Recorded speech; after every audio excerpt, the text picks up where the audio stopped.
It's me. I like artists.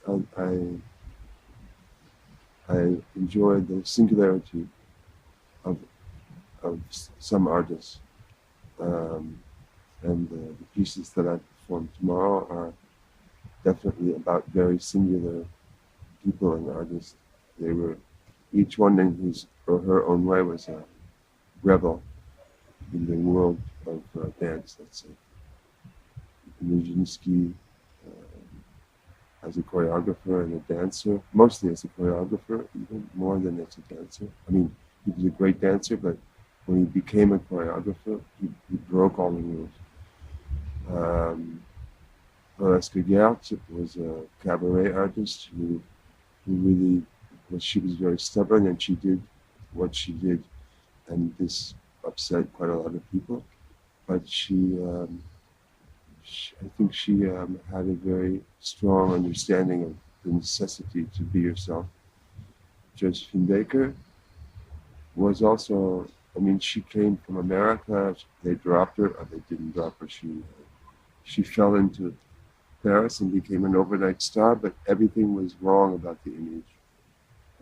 People wanted her to be the pearl, the black pearl, the black savage woman with the bananas around her waist, and she proved them all wrong. She went on to a lifetime of song and dance, and she adapted herself to her situation. She was the adoptive mother of 12 children. She was a resistant in World War II. Harry Shepard was people don't know him so well, but he was my mentor, and he opened my mind to so many things, and he was like Josephine. He was black, so it was it was difficult, I think, for him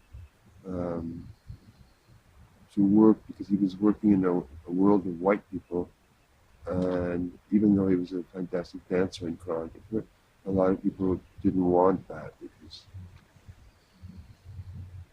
dances had a tendency until recently to be for white people, and my own personal path has been to just to do what I think I have to do. So it quite often that's led me away from mainstream artists, but this keeps me alive, keeps me interested, keeps me curious.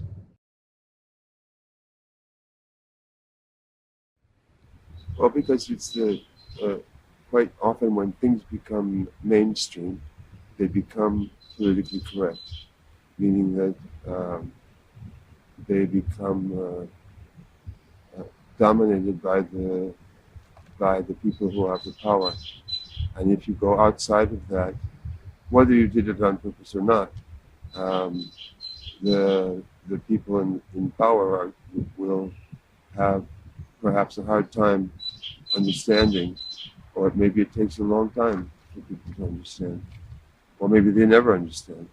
But it's important for me, it's important to not think about those things, not to please, not to do something I think it would be better to do, but to do what I think is the best for me and my work, whether it's my solos or my group work.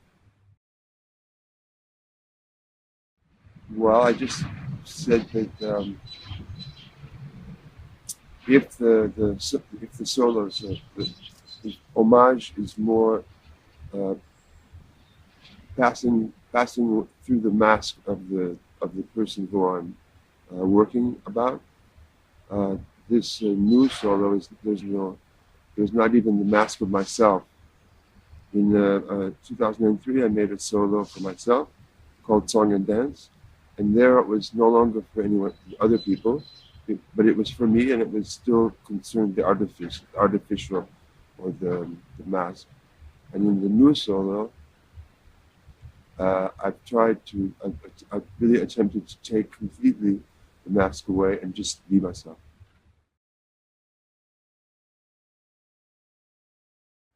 Well, mostly it was from when I met Vidi, and he was telling me that it was a really crazy place, and it was nice. That was in the 90s, I think.